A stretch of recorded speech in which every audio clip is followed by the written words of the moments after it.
నమస్తే, welcome to 4 sides TV prime news. నేను మీ సంపత్ కుమార్. ముందుగా బులెటిన్లో హెడ్లైన్స్ చూద్దాం.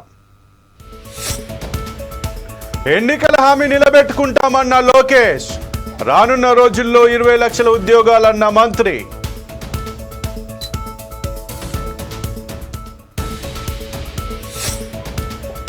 తెలంగాణలో టెట్ ఫలితాలు విడుదల, 31.21% మంది అర్హత సాధించారన్న విద్యాశాఖ.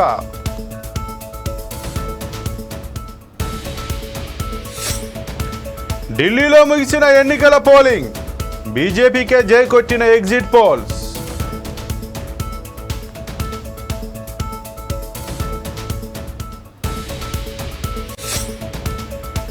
ఐటీ చెల్లిస్తే ఉచితంగా రేషన్, అనర్హుల ఏరివేత దిశగా అడుగులు వేస్తున్న కేంద్రం.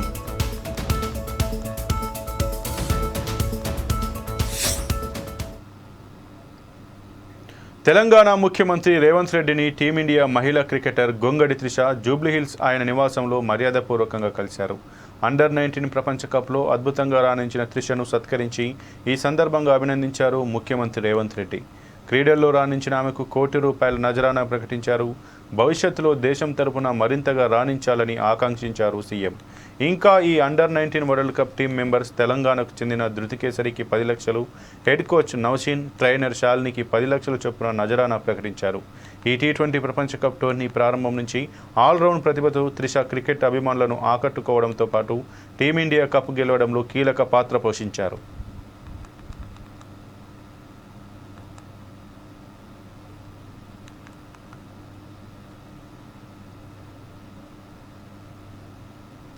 పల్నాడు జిల్లా నరసరావుపేట జమీందార్ ఫంక్షన్ ప్లాజాలో తెలుగుదేశం పార్టీ కార్యకర్తల విస్తృత సమావేశం జరిగింది. ఈ సమావేశానికి ముఖ్య అతిథిగా హాజరయ్యారు ఎమ్మెల్యే చదలవాడ అరవిందబాబు, మన్నవ మోహన్ కృష్ణ, రాష్ట్ర గ్రంథాలయ చైర్మన్ గోనుగుంట్ల కోటేశ్వరరావు. కూటమి అధికారంలోకి వచ్చిన 7 నెలల పాలనపై నియోజకవర్గ కార్యకర్తలతో ఈ సమావేశం నిర్వహించారు. ప్రజలకు అందుతున్న కార్యక్రమాల గురించి చర్చించారు. ఈ కార్యక్రమంలో తెలుగుదేశం పార్టీ నాయకులు, కార్యకర్తలు, మహిళలు పాల్గొన్నారు.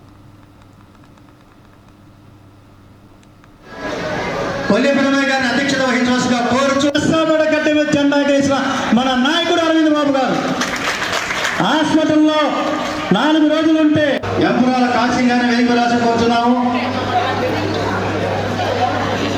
అదేవిధంగా మన ప్రీతం నాయకులు గ్రంథాలయ చైర్మన్ రాష్ట్ర నాయకులు డ్యాన్స్ గారు.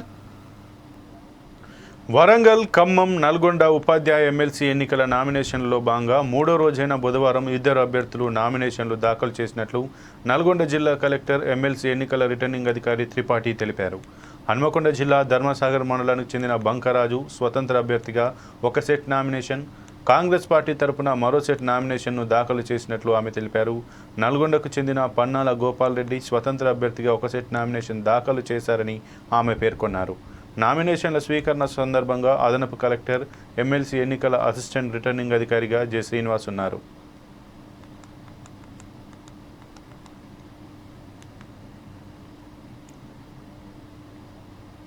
తెలంగాణ శాసనసభ ప్రాంగణంలోని కమిటీ హాల్లో బీసీ కులగణన సబ్ కమిటీ చైర్మన్ మంత్రి Uttam Kumar Reddy power point presentation ఇచ్చారు. ఈ కార్యక్రమంలో తెలంగాణ శాసన మండలి చైర్మన్ గుత్తా సుఖేందర్ రెడ్డి, తెలంగాణ శాసనసభ స్పీకర్ ప్రసాద్ కుమార్, మంత్రులు పొన్నం ప్రభాకర్, పీసీసీ చీఫ్ మహేష్ కుమార్ గౌడ్, ఎమ్మెల్యేలు, ఎమ్మెల్సీలు, సంబంధిత అధికారులు హాజరయ్యారు. దేశంలో ఏ రాష్ట్ర ప్రభుత్వం నిర్వహించని విధంగా అత్యంత ప్రతిష్టాత్మకంగా తెలంగాణ రాష్ట్ర ప్రభుత్వం బీసీ కులగణన సర్వేను నిర్వహించిందన్నారు తెలంగాణ శాసన మండలి చైర్మన్ గుత్తా సుఖేందర్ రెడ్డి.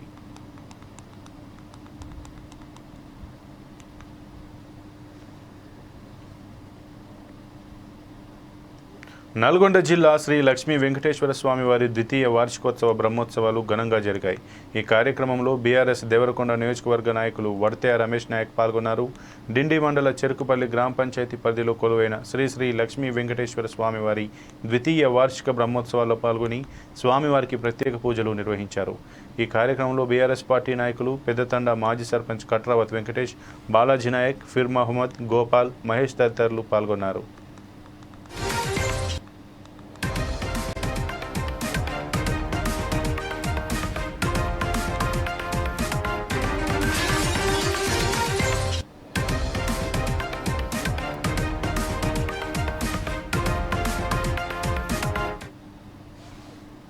పశ్చిమ గోదావరి జిల్లా నరసాపురంలో చోరీ కేసులో 2 నిందితులను అరెస్ట్ చేసిన పోలీసులు వారి నుంచి పలు బంగారు ఆభరణాలను స్వాధీనం చేసుకున్నారు.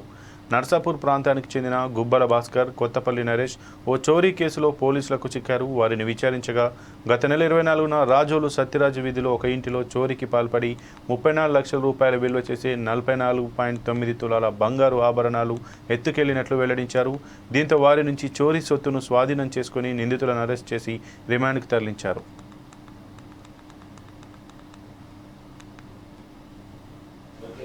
మనకి ఒక హెచ్బి అయినట్టు మనకి కంప్లైంట్ రావడం జరిగింది. సో ఇమీడియట్ గా మన clues team and dog squad కూడా సీన్ విజిట్ చేశారు. సో విజిట్ చేయగా మనకు కొన్ని అక్కడ టెక్నికల్ ఎవిడెన్స్ కొన్ని రావడం జరిగింది. సో దాన్ని బేస్ చేసుకొని ఫర్దర్ గా సిసిఎస్ టీమ్ కూడా ఇన్వాల్వ్ అయ్యి ఇలాంటి నేరం పాత అఫెండర్స్ ఎవరు చేస్తారనేది కొంచెం ఇంటెలిజెన్స్ కూడా కలెక్ట్ చేశారు. సో దాన్ని బట్టి మల్టిపుల్ టీమ్స్ ఫామ్ చేశాం. సో ఫామ్ చేసి very quickly with very short time, ఒక వారం రోజుల్లోనే మన అఫెండర్స్ ఎవరు ఏంటి అనేది కనుక్కోవడం జరిగింది. ఇమీడియట్ గా వాళ్ళని పట్టుకొని ఎంటైర్ ప్రాపర్టీ ఇంటాక్ట్ గా రికవర్ చేయడం జరిగింది. ఇది మనకి 23rd నైట్ జరిగినట్టుగా మనకి తెలుస్తుంది. ఆ రోజు morning the 2 accused Bhaskar and Naresh ఇద్దరు కూడా ఆ రోజు మార్నింగ్ ఆ హౌస్ ని రెక్కీ చేసుకుని వెళ్ళారు. నైట్ వచ్చి అఫెన్స్ కమిట్ చేసి ఇమీడియట్ గా ఫరారయ్యారు. మనకు వచ్చిన ఇన్ఫర్మేషన్ బట్టి ఇమీడియట్ గా వాళ్ళని అప్రిహెండ్ చేయడం, ఈ ఎంటైర్ ప్రాపర్టీని రికవర్ చేయడం జరిగింది. సో ఎంటైర్ కేసులో మనకి మన సిఐ రాజోల్ అండ్ టీమ్ అలాగే మన క్లూస్ టీమ్ కూడా చాలా బాగా పనిచేసి within a very short time ఒక important offence and grave offence ని చాలా త్వరగా డిటెక్ట్ చేయడం జరిగింది. సో ఈ on this occasion I make a request to all the public, ఈ సీసీటీవీ కెమెరాస్ అన్ని దగ్గరలో కూడా వీలైతే ఎక్కడెక్కడ మనకి ఇంపార్టెంట్ అనుకుంటున్నామో అన్ని దగ్గరలో కూడా కొంచెం ఇన్స్టాల్ చేసే విధంగా సహకరిస్తే ఇలాంటి అఫెన్సెస్ మనం ఇంకా చాలా త్వరగా డిటెక్ట్ చేయగలుగుతాం. సో దీంట్లో ఈ విషయంలో కొంచెం సహకరించాలని చెప్పి కూడా కోరుతున్నాం. And on this occasion, I reward and appreciate the entire team and SDPO Kottapeta as well. Immediately రాగానే ఒక మంచి కేసుని ఛేదించారు. So on that. కూటమి ప్రభుత్వ హయాంలో దోపిడీకి ఆస్కారం ఉండదని గుడివాడ ఎమ్మెల్యే వెనిగండ్ల రాము అన్నారు. కృష్ణా జిల్లా నందివాడ మండలంలోని దోసపాడు ఛానల్ను ఆయన పరిశీలించారు. నిర్వహణ సక్రమంగా లేక కాల్వ శిథిలావస్థకు చేరుకోవడం పట్ల ఎమ్మెల్యే ఆగ్రహం వ్యక్తం చేశారు. కాల్వలో నీటి ప్రవాహానికి అడ్డు లేకుండా చర్యలు తీసుకోవాలని అధికారులకు సూచించారు. అనంతరం ఎమ్మెల్యే రాము మీడియాతో మాట్లాడారు.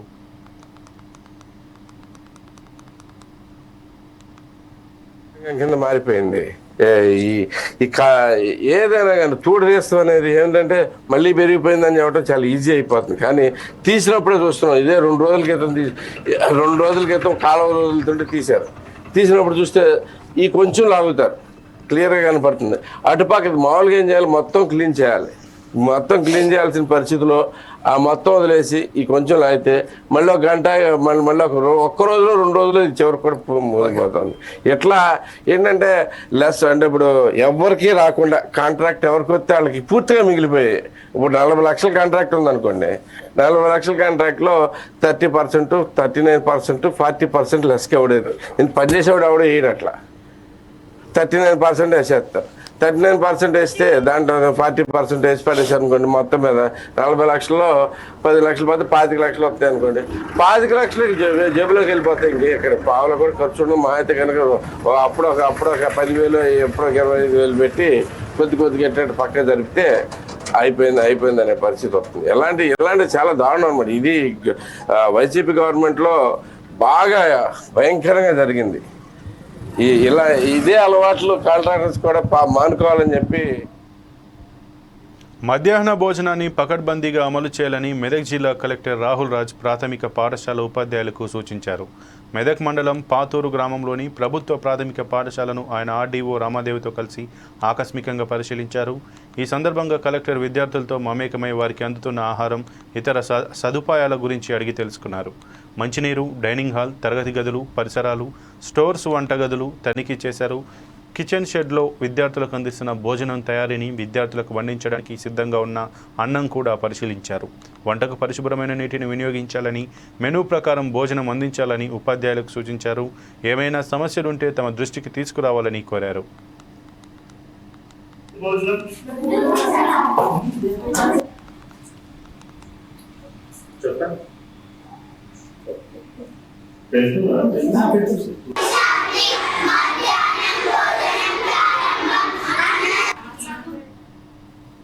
కేంద్రీయ విద్యాలయ నిర్మాణం చేపట్టడానికి అనువైన స్థలాన్ని గుర్తించే ప్రక్రియ వేగవంతం చేయాలని కలెక్టర్ రాహుల్ రాజ్ అధికారులను ఆదేశించారు. పాతూరులో మెదక్ ఆర్డీఓ రమాదేవి, తహసీల్దార్ లక్ష్మణ్ బాబుతో కలిసి ఆయన కేంద్రీయ విద్యాలయానికి కేటాయించిన స్థలాన్ని పరిశీలించారు. ఈ సందర్భంగా ఆయన మాట్లాడుతూ పాతూరులో కేంద్రీయ విద్యాలయం నిర్మాణం చేపట్టేందుకు భూమిని గుర్తించే ప్రక్రియలో భాగంగా ప్రభుత్వ స్థలాన్ని పరిశీలించడం జరిగిందని, సంబంధిత నివేదికలు తయారు చేసి వాటి ఆధారంగా తదుపరి చర్యలు తీసుకుంటామని కలెక్టర్ తెలిపారు. ఈ కార్యక్రమంలో మెదక్ ఆర్డీఓ రమాదేవి, తహసీల్దార్ లక్ష్మణ్ బాబు, ఆర్ఐ లక్ష్మణ్ తదితరులు ఉన్నారు.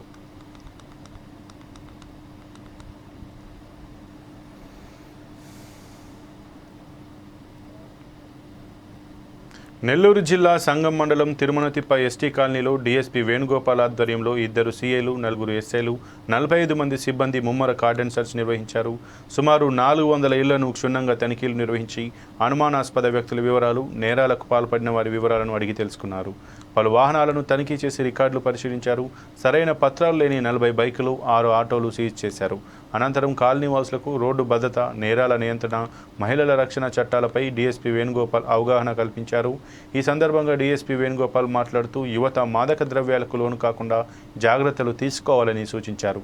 కార్డన్ సెర్చ్ నిరంతరం కొనసాగుతుందని అన్నారు. మండలంలో శాంతి భద్రతలకు విఘాతం కలిగిస్తే కఠిన చర్యలు తీసుకుంటామని హెచ్చరించారు.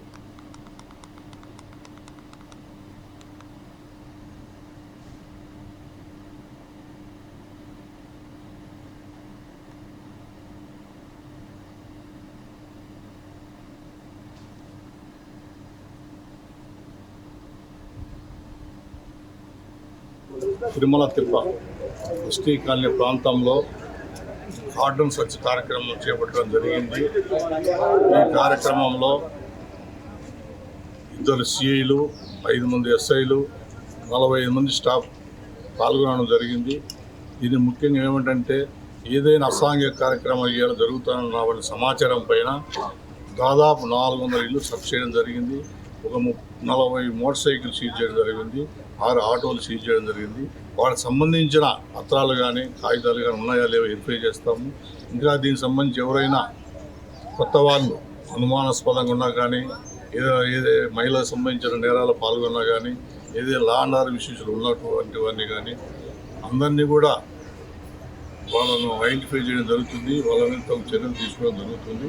అదేవిధంగా ఇదే భాగంగా ఇక్కడ కాలనీ వాసులందరికీ కూడా ఈ రోడ్డు భద్రత గురించి, మహిళలపై నేరాలు జరగకుండా చూసే విధంగా సూచనలు ఇవ్వడం జరిగింది.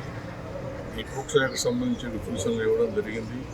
ఈ మాదక ద్రవ్యాలు అంటే గాంజా లాంటి దారిన పడకుండా అందరినీ కూడా సరైన సూచనలు ఇవ్వడం జరిగింది. ఎక్కడైనా కానీ మాకు ఫలాని ఏరియాలో కానీ ఫలాని ప్రాంతంలో కానీ ఏదైనా ఇలాంటి అనుమానాస్పదమైన మాకు నోటీస్కి వస్తే ఖచ్చితంగా ఈ కార్యక్రమం జరుగుతుంది. టీడీపీ నాయకులపై వైసీపీ జిల్లా అధికార ప్రతినిధి వీరి చలపతి విరుచుకుపడ్డారు. జిల్లా పార్టీ కార్యాలయంలో పార్టీ కన్వీనర్లు, కౌన్సిలర్లతో కలిసి ఆయన మీడియాతో మాట్లాడారు. సమావేశంలో మాట్లాడిన ప్రతి ఒక్కరికి కవర్లు ముట్టి ఉన్నాయని ఆరోపించారు. దీనిపై క్లారిటీ కావాలంటే తన మిత్రుడు రూప్ కుమార్ యాదవ్ దగ్గర లిస్టు స్పష్టంగా ఉందన్నారు. అధికారం కోసం వెంపర్లాడిన వ్యక్తి బెజవాడ వంశీధర్ రెడ్డి అని విమర్శించారు. పార్టీ ఫిరాయింపులపై ఎర్రంరెడ్డి గోవర్ధన్ రెడ్డి మాట్లాడుతుంటే నవ్వొస్తుందన్నారు. 10 నెలల క్రితం ఆయన ఏ పార్టీలో ఉన్నారో ప్రజలందరికీ తెలుసన్నారు. ఈ సందర్భంగా రూప్ కుమార్ యాదవ్కు చలపతి కౌంటర్ ఇచ్చారు.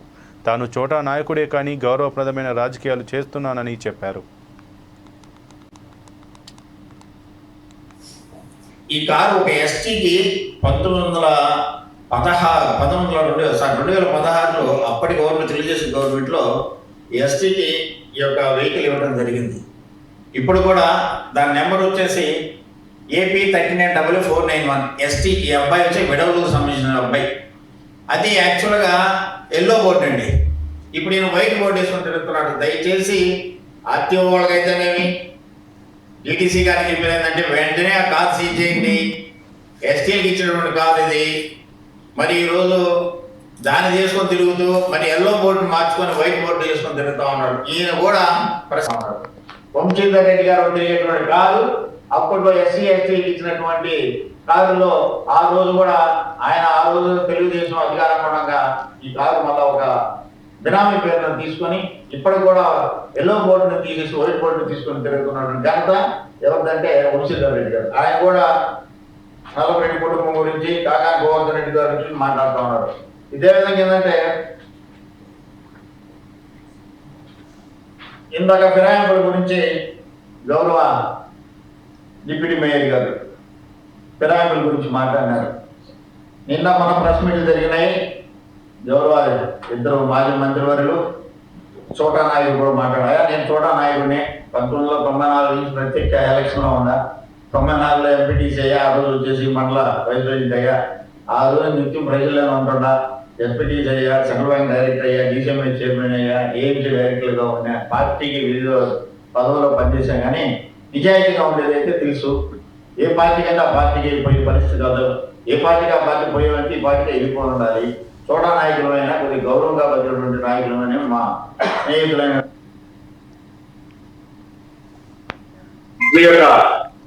చట్టం గురించి మాట్లాడుతూ సాంఘిక సంస్థలు ఏలూరు జిల్లా జంగారెడ్డిగూడెం పట్టణం ఇందిరానగర్ కాలనీలో కొలువై ఉన్న శ్రీ అభయాంజనేయ స్వామివారి అష్టమ వార్షికోత్సవం ఫిబ్రవరి 9 ఆదివారం జరగనున్న నేపథ్యంలో వార్షికోత్సవానికి చింతలపూడి శాసనసభ్యులు సొంగ రోషన్ కుమార్ను ఆలయ నిర్మాణకర్త వారధి ట్రస్ట్ వ్యవస్థాపకులు 4వ వార్డు కౌన్సిలర్ వలవల తాతాజీ నేతృత్వంలో బుధవారం చింతలపూడి ఎమ్మెల్యే కార్యాలయంలో కలిసి ఆహ్వానించడం జరిగింది.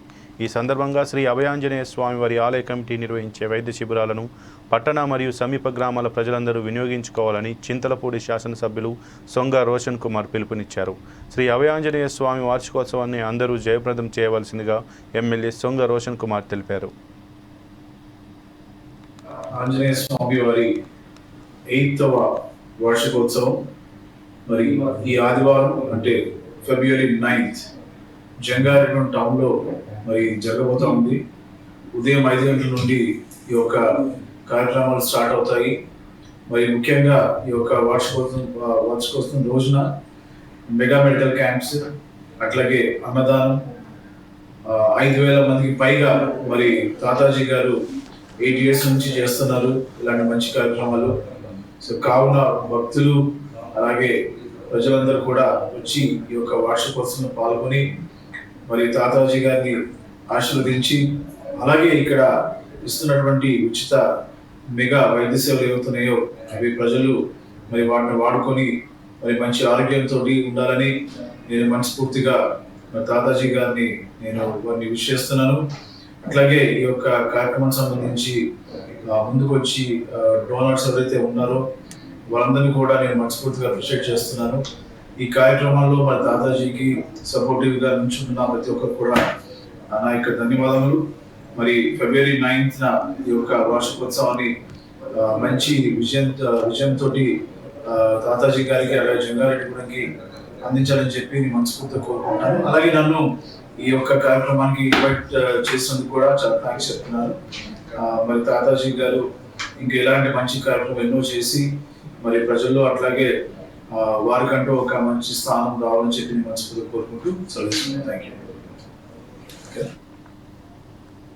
ఏలూరు జిల్లా మండల పరిధిలోని పత్తికొల్లలంక గ్రామానికి చెందిన నల్లగచ్చు కోటేశ్వరరావు భార్య రామ్ తులసి అనారోగ్య కారణంగా ఆయుష్ హాస్పిటల్లో జాయిన్ అవ్వగా ఆయుష్ హాస్పిటల్లోని డాక్టర్ ప్రవీణ్ ఎంఆర్ఐ స్కాన్ నిమిత్తం సుస్మిత డయాగ్నాస్టిక్ సెంటర్కి పంపగా రామ్ తులసికి ఎంఆర్ఐ స్కాన్ జరుగుతుండగా చనిపోవడం జరిగింది. పేషెంట్ యొక్క హిస్టరీ సరిగ్గా గుర్తించకుండా ఎంఆర్ఐ స్కాన్ చేయడం మూలంగా చనిపోయిందని మృతురాలి బంధువులు ఆరోపిస్తున్నారు. దీనిపై వెంటనే స్పందించిన జిల్లా వైద్య శాఖకు చెందిన డెమో అధికారి రత్నకుమారి మాట్లాడుతూ ఘటన జరిగిన వెంటనే సుస్మిత డయాగ్నాస్టిక్ సెంటర్కు వచ్చి విచారణ చేపట్టామని, స్కానింగ్ చేసేటప్పుడు సరైన నిబంధన పాటించలేదని తేలిందని తెలిపారు. అయితే ఈ విషయంపై డయాగ్నాస్టిక్ సెంటర్ ఎండీ రవిరామ్ మాట్లాడుతూ ఈ విషయంపై సంబంధిత అధికారులు పోలీసులు విచారణ చేస్తున్నారని, దర్యాప్తు అనంతరం ఎలా చనిపోయింది అనేది తెలుస్తుందని అన్నారు. మా సెంటర్లో మాత్రం ఎటువంటి అవకతవకలు జరగలేదని ఎండీ రవిరామ్ తెలిపారు. ప్రోగ్రామ్ ఆఫీసర్గా నేను ఇక్కడ కంప్లైంట్ తెలియగానే మేము ఇక్కడికి వచ్చాము. అసలు ఏం జరిగింది అనేది తెలుసుకోవడం కోసం మేము వచ్చాము. అయితే పేషెంట్ యొక్క కండిషన్ ఏంటంటే అక్కడి నుంచి ఇక్కడికి రిఫర్ చేశారని చెప్పారు. పేషెంట్ ఏమో నార్మల్గా ఉందని వీళ్ళు చెప్తున్నారు. వాళ్ళేమో పేషెంట్ వచ్చేసి అక్కడి నుంచి ఇక్కడికి వచ్చిన తర్వాత మాకు ఎటువంటి ఇన్స్ట్రక్షన్స్ చెప్పలేదు అనేది వాళ్ళు చెప్తున్నారు. అయితే దీన్ని బట్టి చూస్తే మేము ఇక్కడ డాక్టర్ గారిని కానీ ఇక్కడ స్టాఫ్ కానీ అడిగినప్పుడు వాళ్ళు ఏం చెప్తున్నారంటే ఈ పేషెంట్ రాగానే మేము లోపలికి తీసుకెళ్ళేసి మేము స్కాన్ తీసాము 10 నిమిషాల్లోనే చనిపోయింది అని చెప్పేసి అంటున్నారు. కానీ అది కరెక్ట్ కాదు. రికార్డ్ మెయింటెనెన్స్ అనేది ఒక హిస్టరీ అనేది ఉండాలి. కంపల్సరీగా హిస్టరీ తీసుకోవాలి. హిస్టరీ తీసుకున్న తర్వాతనే రికార్డు మెయింటైన్ చేసి ఆ డీటెయిల్స్ అన్నీ రాసుకొని ఇన్ఫర్మేషన్ అంతా గ్యాదర్ చేసుకొని ఆమెకి ఇంతకుముందు ఏం కంప్లైంట్స్ ఉన్నాయి అనేది రాసుకొని అప్పుడు వాళ్ళు స్కాన్ చేయాలి. కానీ అదేమీ జరగలేదండి. కానీ వాళ్ళు తీసుకెళ్ళారు, స్కాన్ చేశారు. లోపల ఫేస్ మేకర్ అనేది ఉన్నది. అమ్మాయికి 3 years బ్యాక్ వేసాడు. ఆ విషయం వచ్చేసి ఎవరికీ చెప్పలేదండి. వీళ్ళు చెప్పలేదండి, వాళ్ళు అడగలేదండి. దానివల్ల ఏమన్నా కాంప్లికేషన్ మరి జరిగిందా అనేది, లేకపోతే ఆవిడ భయపడిందా, లేకపోతే దాన్ని ఏమంటారు కార్డియాక్ అరెస్ట్ వచ్చిందా అనేది అది ఎంక్వైరీలో తేలుతుందండి. మార్నింగ్ కేసు వచ్చింది, ఆయుష్ నుంచి రిఫర్ చేశారు. డాక్టర్ ప్రవీణ్ గారు రిఫర్ చేశారు. మనకి ఎంఆర్ఐ బ్రెయిన్ రాశారు.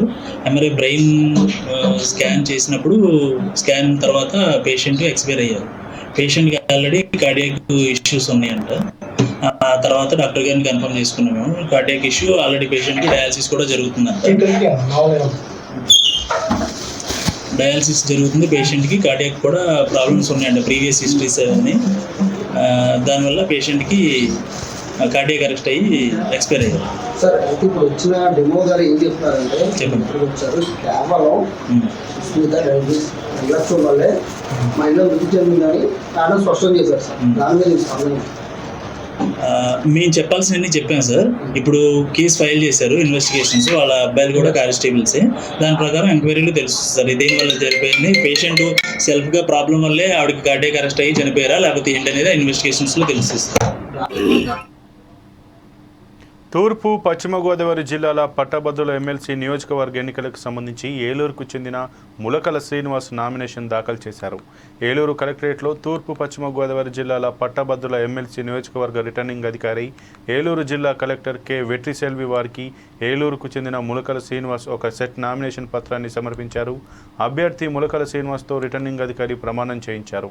కార్యక్రమంలో సహాయ రిటర్నింగ్ అధికారి, ఏలూరు జిల్లా రెవెన్యూ అధికారి వి విశ్వేశ్వరరావు, ఇతర ఎన్నికల సిబ్బంది పాల్గొన్నారు.